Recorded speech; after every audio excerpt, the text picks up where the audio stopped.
কোনো রকম ব্লেন্ডার বা ইলেকট্রিক বিটার ছাড়া মাত্র 5 মিনিটে বানিয়ে নিতে পারেন ঠান্ডা ঠান্ডা কোল্ড কফি। এই প্রচন্ড গরমে যারা কোল্ড কফি খেতে পছন্দ করেন তাদের জন্য আজকে একটা সহজ রেসিপি হবে। খুবই কম সময়ে এবং অল্প খরচে বাসায় বানিয়ে নিতে পারেন ঠান্ডা ঠান্ডা এই কোল্ড কফি। আর এর জন্য আমি এখানে নিয়েছি 2 চামচ কফি পাউডার, তার সাথে নিয়েছি 2 চামচ চিনি, আর এখানে নিচ্ছি 2 চামচ পানি।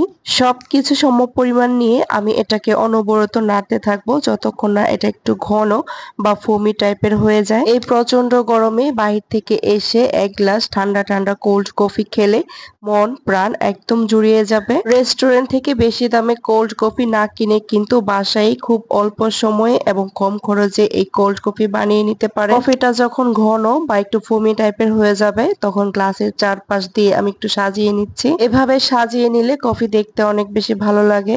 দুইটা গ্লাসেই আমি পরিমাণ মতো কফি দিয়ে দিচ্ছি আর সাথে দিচ্ছি বরফ। আর এখানে আগে থেকে জাল করে নিয়ে লিকুইড ঠান্ডা ঠান্ডা দুধ দিয়ে দিচ্ছি। আর এখানে দিয়ে দিচ্ছি ভ্যানিলা আইসক্রিম। আর এই আইসক্রিমটা দিলে কিন্তু কফিটা খেতে আরো বেশি মজার হয়। আর এটা হচ্ছে অপশনাল, আপনারা চাইলে কিন্তু এখানে আইসক্রিম দিতে পারেন, আবার এটা না দিলেও কিন্তু চলবে। কফিটা দেখতে যাতে আরো ভালো লাগে এর জন্য আমি আগে থেকে যে কফির মিশ্রণটা তৈরি করে রেখেছিলাম সেখান থেকে অল্প একটু এখানে দিয়ে দিচ্ছি।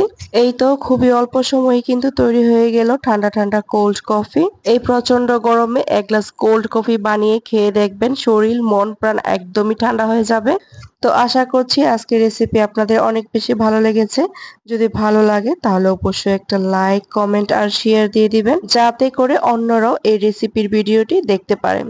আর আজকের ভিডিওটি যদি আপনি ফেসবুক পেজ থেকে দেখে থাকেন তাহলে একটা ফলো দিবেন, আর যদি ইউটিউব চ্যানেল থেকে দেখে থাকেন তাহলে সাবস্ক্রাইব করে অল নোটিফিকেশনে প্রেস করে দিবেন। আগামীতে আরো নতুন নতুন ভিডিও দেখার আমন্ত্রণ জানিয়ে আজকের রেসিপি এখানে শেষ করছি। সেই পর্যন্ত সবাই ভালো থাকবেন, সুস্থ থাকবেন আর আমার জন্য দোয়া করবেন। আল্লাহ হাফেজ।